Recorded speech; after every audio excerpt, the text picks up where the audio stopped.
notre émission La vie des dieux. Moi, c'est le pasteur David du ministère évangélique La vie des dieux. Je vous salue tous au nom de Jésus-Christ, bien-aimés dans les seigneurs de partout où vous nous suivez.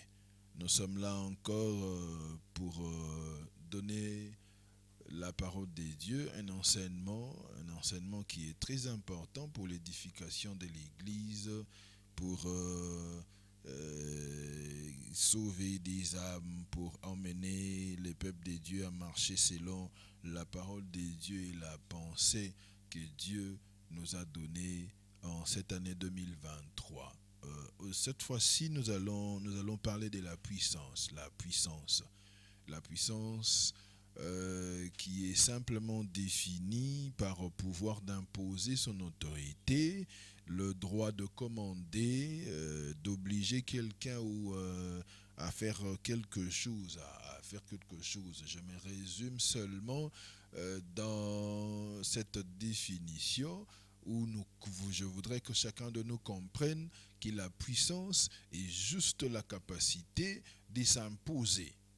La capacité de s'imposer, ça veut dire que celui qui est puissant peut s'imposer, s'imposer par force, s'imposer intellectuellement, ça peut être de gré ou de force, mais juste que celui qui est puissant est capable d'imposer son autorité, d'imposer sa pensée sur une personne ou un groupe des personnes. Nous allons lire la parole de Dieu dans Luc chapitre 1er, le 17e verset.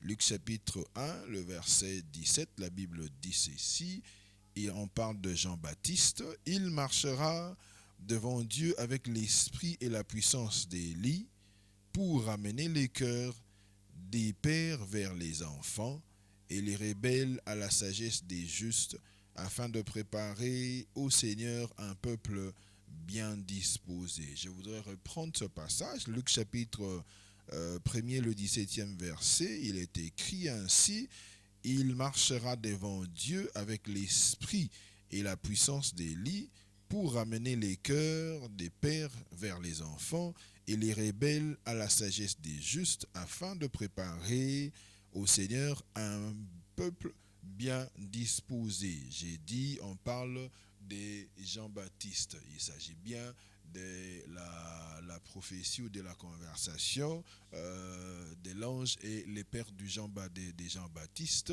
et il donne la mission de cet enfant qui va naître.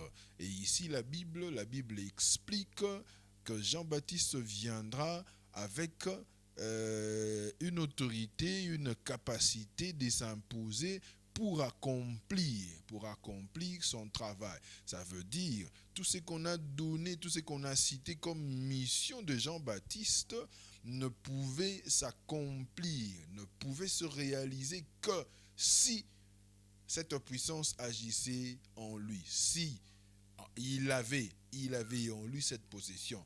En d'autres termes, s'il faut renverser les choses, ça veut dire que en dehors de cette puissance, en dehors de la puissance, il serait impossible à Jean-Baptiste d'accomplir sa mission. Il serait impossible à Jean-Baptiste de ramener les cœurs des pères vers les enfants et puis de préparer au Seigneur un peuple bien disposé. C'était pratiquement, ça serait impossible, pratiquement impossible. C'est pour ça que nous parlons aujourd'hui de la puissance, qui est simplement définie par la capacité d'imposer son autorité. Celui qui est puissant est capable de vouloir, de penser à quelque chose et de le réaliser. La puissance. J'aime une phrase qui m'a marqué depuis l'enfance, depuis quand on était à l'école primaire, parmi les récitations de La Fontaine. La Fontaine dit dans la récitation de, je crois que c'est Le Loup et l'Agneau, et quelque part il est dit: la loi du plus fort est toujours la meilleure. quand j'observe, quand j'analyse cette phrase, je me rends compte que ce n'est pas La Fontaine qui a été à la base de cette phrase. Il ne l'a pas inventée seulement pour sa récitation, pour ses écrits, mais c'est dans la vie quotidienne, c'est du vécu de chaque jour. La Fontaine a compris, a observé, et il a compris que ce sont les forts qui font la loi. Ce sont les puissants qui s'imposent. C'est ceux qui sont au-dessus qui imposent leur loi. Et puis c'est comme ça, c'est la loi de la nature, c'est comme ça que les choses évoluent dans le monde physique et spirituel, bien-aimés dans les Seigneurs. Aujourd'hui, il y a des groupements, des gens, il y a des gens qui se mobilisent, qui militent pour l'égalité. Moi, j'ai toujours dit, bien-aimé, peut-être que je vais te choquer, toi qui es en train de me suivre, je vais peut-être te choquer. Il n'est pas important. En fait, il ne faut pas perdre du temps à lutter pour l'égalité dans la vie. Il ne faut pas perdre du temps à militer pour que tout le monde soit égal. Ça ne viendra jamais et ça n'arrivera jamais. Même s'il fallait reprendre la création, même si Dieu reprenait 1000 fois la création, l'égalité ne viendra jamais, jamais dans notre existence. Parce que il faut le savoir, bien-aimé dans les Seigneurs. Même Dieu, quand il a créé le monde, la pensée de l'égalité n'était pas dedans. Observez seulement, il y a des carnivores, il y a des herbivores. Les carnivores mangent des bêtes. Les carnivores sont censés, ils se nourrissent d'autres bêtes.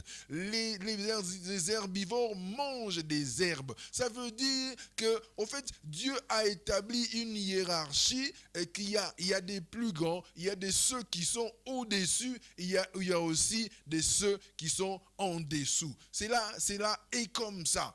Le chrétien bien-aimé dans le Seigneur, nous qui sommes chrétiens, nous devons courir, nous devons rechercher à être toujours puissants. Jésus-Christ dit, je vais encore choquer, c'est peut-être parce que d'autres personnes ne comprennent pas le sens de cette phrase. Jésus dit à ses disciples qui ont murmuré parce que la femme a répandu, a écrasé le parfum d'albâtre à ses pieds, et puis ils ont murmuré qu'on pouvait bien vendre ça et puis servir les pauvres. Jésus dit, ça c'est la parole de Dieu, Jésus dit, les pauvres, vous les aurez toujours parmi vous. Il dit toujours.